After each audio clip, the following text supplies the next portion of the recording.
This is Pet Life Radio. Let's talk pets.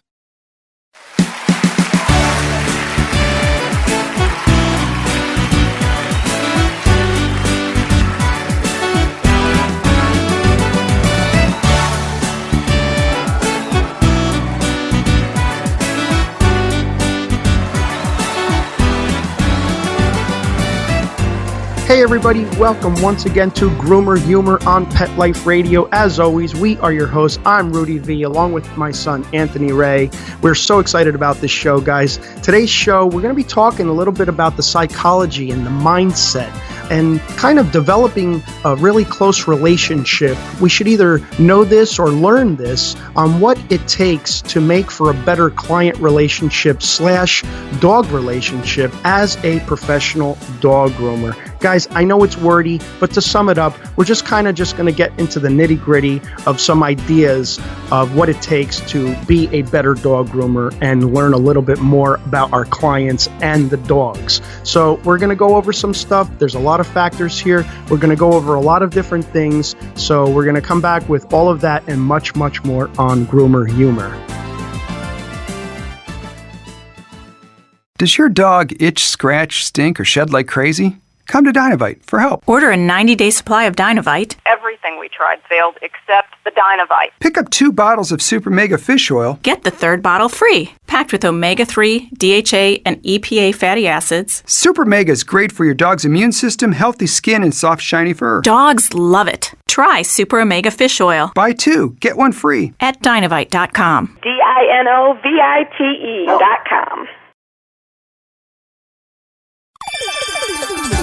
Let's Talk Pets on PetLifeRadio.com.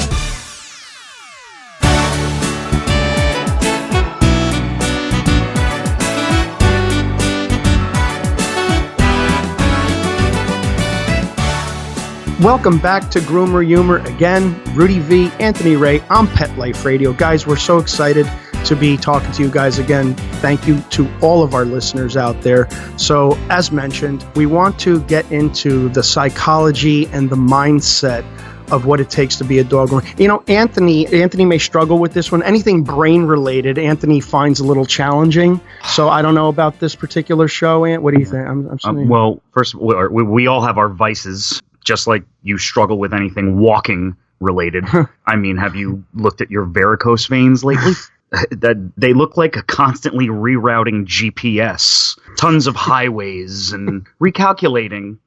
You're obviously not wearing your compression socks. I know that, and that's so true. Have you noticed? Has my varicose veins been getting bad? A little, dude. Yeah, it's true. I need to get a new set of compression socks because the thing is, when you wash them, they get so compressed you can't even fit them on your wrist anymore. They're called compression socks for a reason. You know, that's because you're stuck on your feet all day. But my sympathy levels are kind of low right now because you just called me stupid, basically. Yeah, but come on. He struggled with psychological. Well, you're psychotic, so I just anything that's deep, I don't know, kind of it's a little challenging for you. I but like deep stuff. Yeah, I know. Well, here's the thing. It goes along with being a dog groomer. I bet there's tons of dog groomers out there that have varicose veins because we're on our feet all day.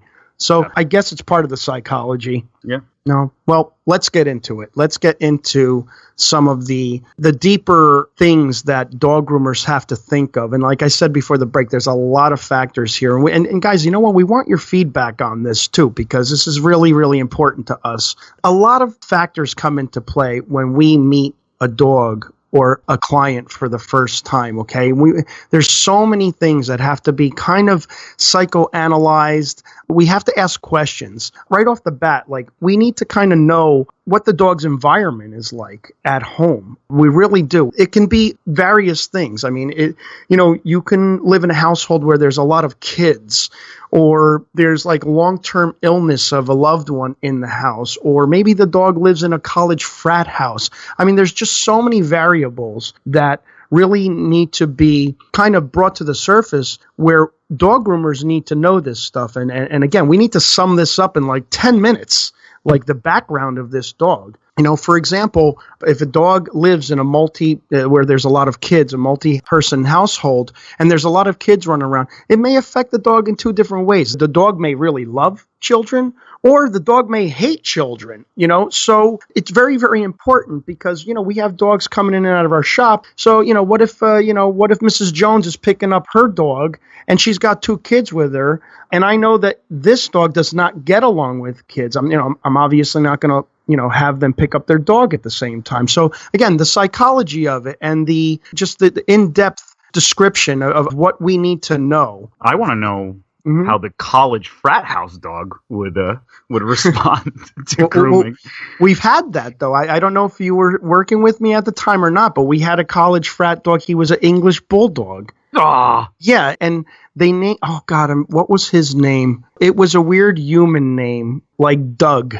Or something. It was Doug or something like that. And he was the funniest, nicest little bulldog you ever saw in your life. Well, he's a college guy, He was a college guy. Probably down for whatever. Your name is Doug. They all loved him, and I remember these guys. I think this was before you. I was in the old store, and there was always a group of guys dropping him off, and they would drop him off with their logos wrapped around his neck. It was just typical college frat guys, and they loved the dog, I'm sure he's not with us anymore. But again, see, that's a good point, though. That dog obviously was cared for by these guys. They weren't getting him drunk or getting him high or anything like that, which guys don't ever do that to your dogs, please. Terrible. There's ways of having fun with your dogs in a frat house without doing any of that stuff. Please don't do that. But what's another health? Dogs can come in with, a health condition. Dogs that may have a health condition may be brought to the vet often. Again, there's a duality here. He may be really, really good for the grooming because he's so used to being handled and being brought to the vet and being crated, or he may be terrified of coming to the groomer because he's at the vet so often, depending on his condition. Another thing is, there could be somebody suffering from depression at home. Believe it or not, that dog is going to feed off of that energy, and the dog may come in lethargic and very afraid and suffering from separation anxiety. There was a story. I have a story. There was a woman, you remember her, and I don't remember her name or anything like that, and I don't even want to even really mention her name, but remember, she was very there was something off about her. Remember, and she would come in. I already know who you're talking about, I think. Yeah. I don't remember her name either, but I remember, I already know who you're going to say. Yeah. Yeah, she would start crying all the time, literally. Yeah. And we would always have to reassure her about dropping the dog off, and she always would start crying, and she never wanted to leave the dog, and I felt really sorry. And her dog was very, very sweet, by the way, nervous, but very, very sweet. But then I found out through another customer that knew her that this woman had lost her daughter a few years back. I don't know how long back, but it explains it. You understand what I'm saying here? Yeah. Like, it explains it, and the dog was very protective of her. The dog, you could tell, was depressed herself. And who could blame them, But again, as a groomer, we have to sum this stuff up in 10 minutes. We don't have the luxury of filming the dog and analyzing the dog or analyzing people. So we need a background story so that we could approach the dog as such, Mm-hmm. Sure. Yeah, it's really important because how else are you supposed to know? How do we even approach the dog? Sometimes some dogs hate men. Or women, or for that matter, So tell us that. We got to find that out. Not everybody leads with that. Nobody wants to think their dog is bad. Exactly. It's a good point. Who knows? You may have rescued the dog. The dog may have been, abused, physically abused by a man. You know what I'm saying? Or a woman. Dogs are not stupid. These animals are so keen and they're so in tune to our feelings and our energy that literally determine how a dog groomer approaches them. Again, we don't have the luxury of filming them or analyzing or giving anybody an in-depth interview, but we do basically have to interview the client as well as the dog, to form a better relationship. Another one we had a dog that was attacked by another dog and lost its eye. And again, now his life has changed. This dog was affected where he was so friendly and comfortable around other dogs. Now he comes to the shop and we really make a strong point to keep him away from everybody because he's scared now. You know what I'm saying? So now, there's a life-changing event that happened to this poor dog. Again, we can't even approach him the same way that we used to.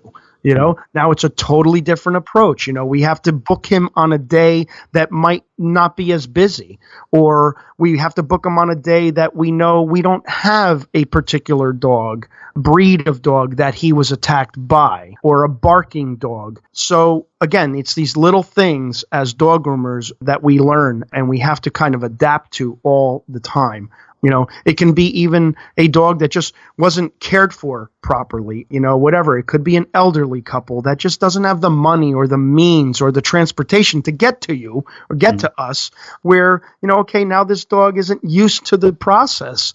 He's not used to the cage and all of that. Might want to get him in and out quicker. All of these factors. And there's so many more factors that it's just mind-boggling to get into, because, again, I want to direct our show to our professional dog groomers out there, because I know you guys know what we are talking about. I know you do. And that's why we want your feedback, because you guys are out there handling this pressure, dealing with this pressure every single day as we are, Yeah. And if there's any dog groomers out there who aren't taking the time to really try to almost become like best friends with all of your clients so that you can get as much information about each grooming, each dog that you get. You have to do that. It's so important. And sometimes I guess it's overlooked. Maybe a dog groomer who's new to the business doesn't know how important it is to get as much information as you possibly can about the dog before you even start working on it. Absolutely. I agree 100%. And listen, don't get mad at your dog groomer if they ask you a lot of questions. Some of the questions might even be personal,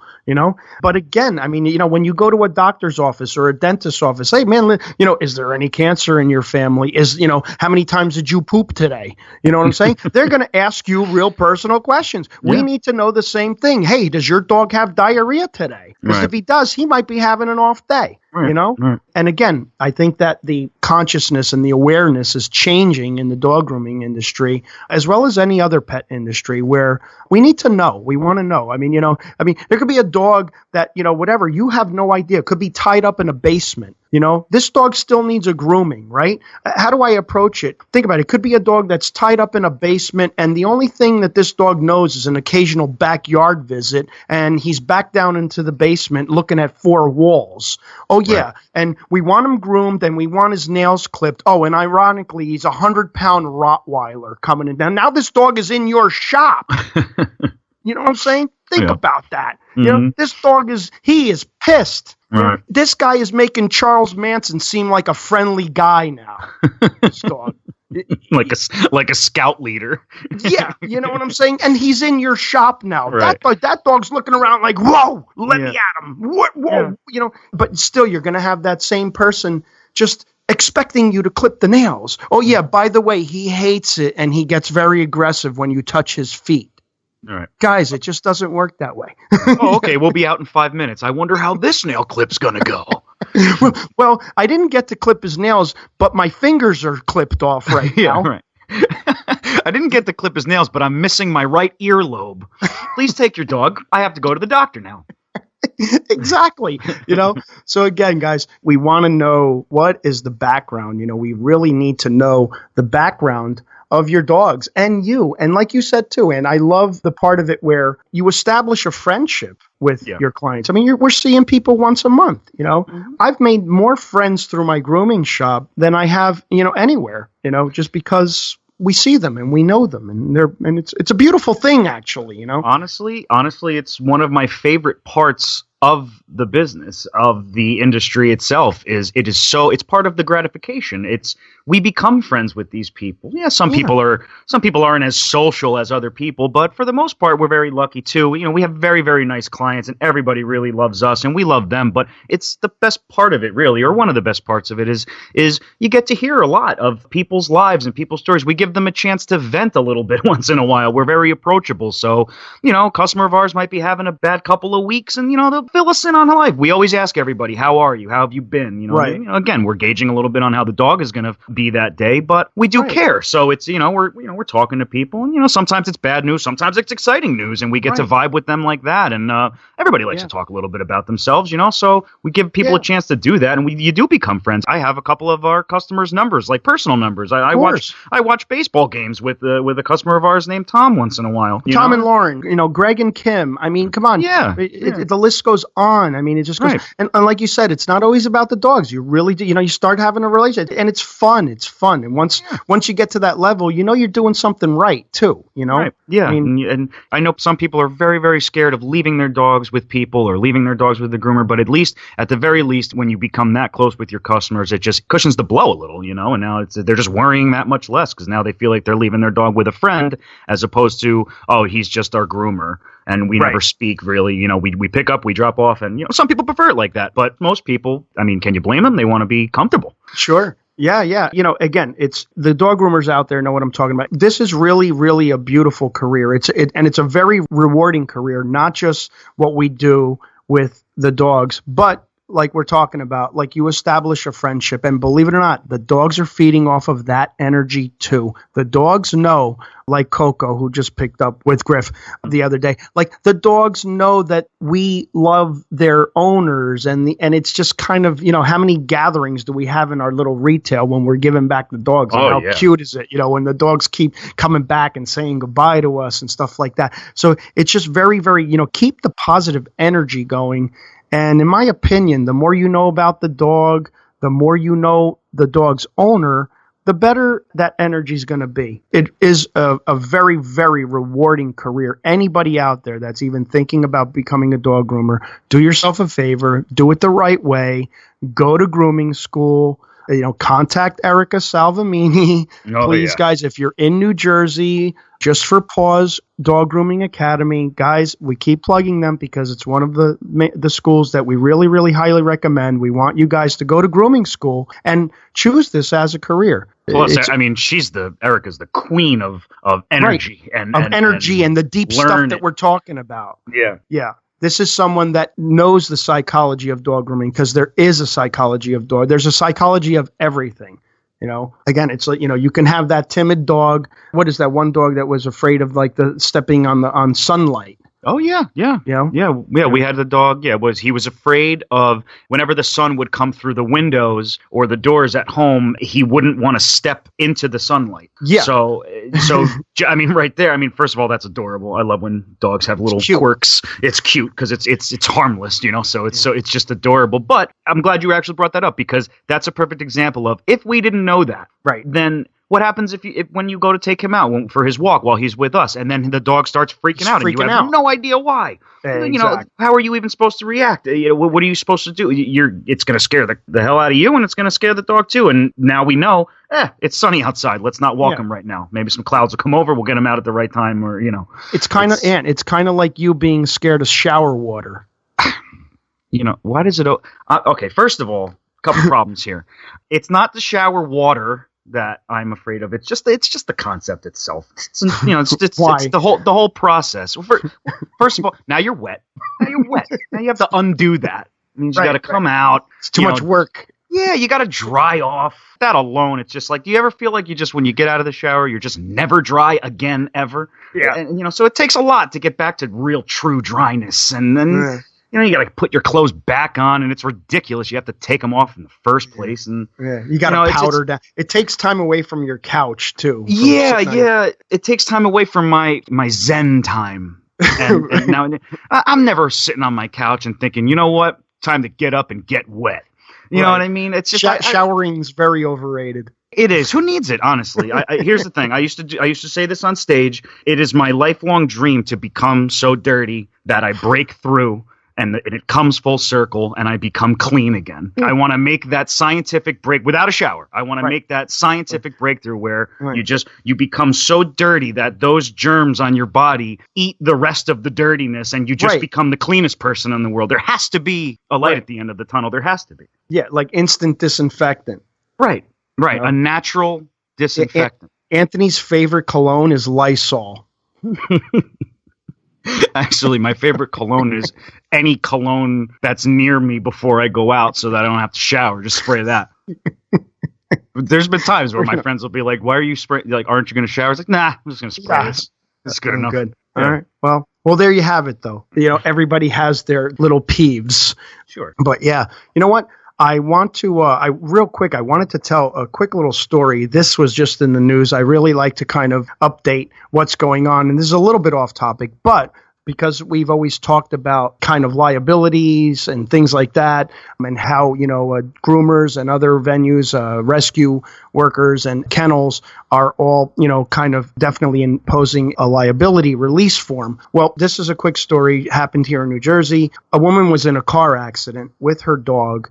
Both she and the dog were injured. Okay, well, the dog was injured, so they actually brought the dog to the vet, and a dog rescue organization took the dog on and nursed it back to health. And they apparently, this is all allegedly, I'm not totally sure about the whole thing, but this is what I heard. So they nursed the dog back to health, and they reached out to the woman who was also in the hospital being cared for, but they had no response from the woman in over 2 months. And they reached out to, allegedly, apparently, I don't know for sure, but this is what they're saying. They're saying that they reached out to her, and the woman did not return any phone calls or respond in over 2 months. So now the dog is in this kennel, in this rescue organization. So, of course, they're trying to do their job, and their job is to place the dog. So they end up placing the dog. After they place the dog, the woman comes out of the woodwork, there it is, allegedly,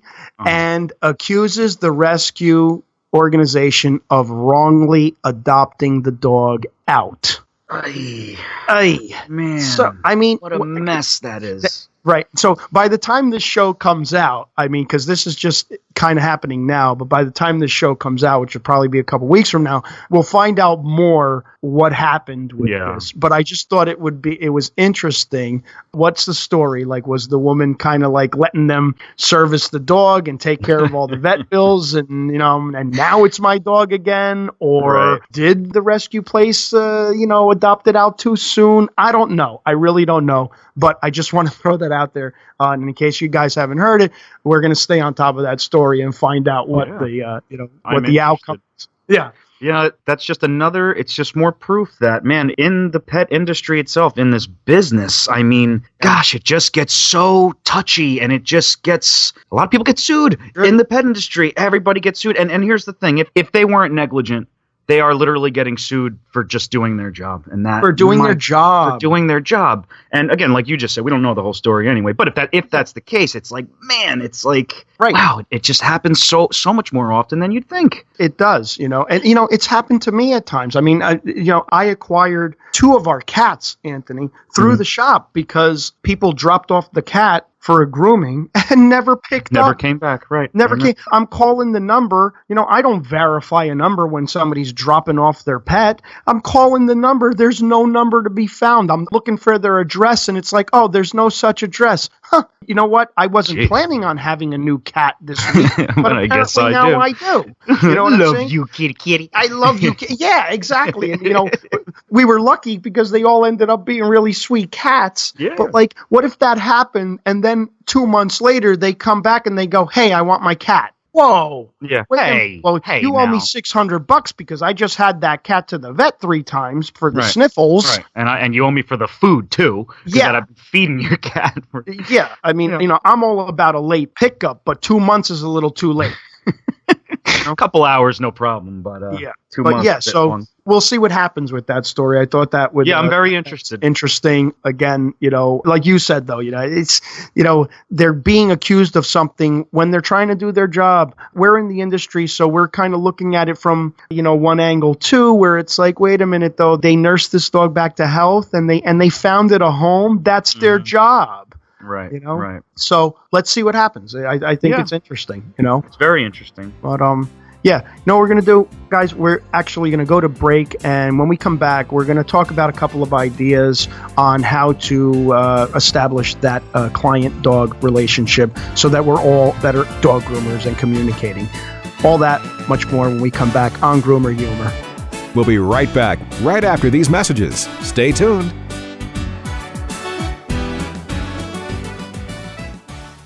Put on a perfectly pawsome pet party. Having an awesome birthday or adoption day celebration for your 4-legged friend? Or just want a fun excuse to throw a fun party with your friends from the dog park? Deck out your party with Molly and Bandit Pet Party accessories. Party products designed specifically for pets. There are wearables, including adjustable pet party hats, bow ties, and tutus. The photo prop kits include funny glasses and hats. The party supplies and decorations include coordinating table covers, party banners, cake decorations, and treat bowls, cups, and bags. Everything you need to create great memories and Instagram-worthy photos. They're available in 2 colorful themes, tropical and fireman. It's a dog's life. Celebrate it with Molly and Bandit Pet Party at mollyandbanditpetparty.com/petlife.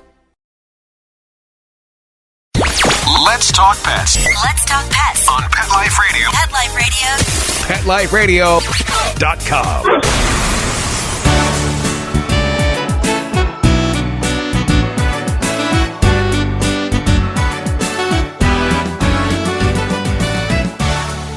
Welcome back to Groomer Humor on Pet Life Radio. I am your host, Anthony Ray, hanging out with the big guy, my dad, Rudy V, as always. Before we went to break, we've been talking a lot about the psychology of dogs and their owners, becoming friends with your clients, you groomers out there. We were just kind of going over a lot of stuff, some current events going on that just sort of pertains to how dicey this business can get and some of the challenges that groomers go through and pet owners alike. So, before we left, we were going to get into a couple of things that might actually be able to help a little bit with making it a little easier and getting to really, really know your clients would actually have to be my first suggestion. Right. When you got to get into that. You got to really get to know people, especially when they walk through your door at the grooming shop. Absolutely. I agree 100%. Get to know your clients, literally right down to just what's your name, all their information, where do you live, all of that. And by kind of getting a feel of your clients, you can even ask what they do. Do they live in the area? Anything that you think will make for a better relationship with the client, and then start asking about the dog. You need to ask questions. Is there anything I should know about this dog? Is she okay with getting her nails clipped? How is she on her ears? Has she been to another groomer before? Anything you could think of that will help you to get to know your new clients off the bat, because it does take time to get to know people. And as you said before, Anthony, I think that, making friends out of our clients is always good. You're doing something right when you have that repeat customer and you're seeing these people once a month. It's hard to not become friends with a lot of our customers. So, it's very, very important where you bring it to a whole different level. It always works for the dog's benefit. The dogs truly, truly do feed off of that positive energy. If you like your clients, the dogs like you. I definitely agree 100% with that. And you can't become actual friends with somebody if you're not actually listening to them. You have to listen carefully when you right. Don't just ask your client, how have things been, and then not listen to the answer. Then it defeats the purpose. So why even bother? Don't even be that nice then if you're not going to pay attention. So that would be another thing that I would say that would help you. Listen carefully when your customers or your clients are talking to you, because you might realize something that happened. Remember how I said before, sometimes they've been good, sometimes they've been bad. Yeah. Sometimes if they've been bad lately, whatever, death in the family, whatever. Now all right, there might be a reason. Sure, there might be a reason. You may have moved. That could become very stressful for the dog. Definitely listen to your clients. It could be a thing where sometimes, we'll get a dog in and we'll communicate with the client, say, she's really starting to favor that front right leg. And we'll literally hear the client say, oh, you know what? She jumped off the couch the other day and she let out a little yelp. Maybe she heard. See, now we figured it out together. You know what I'm saying? We figured it out together. And it just, at least now the client can watch the dog more carefully. Maybe it's just a little sprain and the dog will be fine. Or if you see that it gets worse, you got to bring her to the vet, that sort of thing. But you're absolutely right. Listen to your clients. Listen to what they have to say about their dog, so that we know. So we know how to approach the dog. And it could be different month to month. Something may have happened in that month that may change. In a month. That's right. So, yep, definitely. Yeah. So we want to narrow it down, pinpoint things as easily as we can so that it just turns out better for the dogs. And it's really, like we always say, once it starts to snowball, once you get that client that believes in you, that wants to bring their dog back to you, you just start to develop that relationship, and it's really a beautiful thing. Yeah. Well, I mean, you're listening to everything. You're listening to the client. You're listening to the dogs. Really, you have to. Yep. There's so much that goes into it. That's right. You're listening to their body language, the way dogs speak. They truly speak to us. If you look at them and you know them well enough, you will get to know a dog on a completely different level. And that's what makes our job fun. Yeah. Oh, yeah. They all have personalities. They're just like us. Yep. You know, you just really just the whole background, the whole story is everybody has a story. Everybody has a saga. You have to get to know that whole thing, his or her habits at home, favorite spot. You know, any quirks, like you just said, the dog that was afraid of the sun, the sunspots, anything. I mean, anything is really helpful. And it's all interesting to me. I don't know if it's because I love dogs so much, but everybody's story to me with their dog is always interesting. Me too. Me too. I love it. I love really getting to know what goes. And some people are crazy, and you have to be in this. As a pet owner, as a dog groomer, you have to be out of your mind to even like, you know, chase this down to really get into the nitty gritty of this business. But I like that. Yes. It takes a special person. It does. It does. I think every professional dog groomer out there and everyone who loves their dog is a special person. So, yep. Absolutely. So, well, with that said, definitely thanks to all of our clients out there, because really the whole purpose of this episode is not only to help groomers, but it's also, I mean, I know we do this a lot. I don't want to sound repetitive, but we really do appreciate everybody. And we've made a lot of friends through this business because of their dogs and because of them. I mean, hell, we're even friends with a couple of our customers who don't speak a whole lot when they're in a rush or something, and we don't even get to, you know, they'll end up inviting us to a party that they're throwing. Or something. We've just made so many friends with all of you guys, and we love you guys, our listeners, our clients, just everybody who's been there for us through this whole thing. So thanks so much for stopping by, guys. As always, we'd like to thank our producer, Mark Winter. Thank you so much, Mark. If you haven't already, head on over to our YouTube channel. It's called Grooming by Rudy. That's Grooming by Rudy on YouTube.com. Leave a comment, like, share, subscribe. We want to hear from you guys. You could also like Grooming by Rudy on Facebook, follow Grooming by Rudy on Instagram and Twitter. It has been an absolute pleasure. And until next time, take care of yourselves and your pets. Let's Talk Pets, every week on demand, only on PetLifeRadio.com.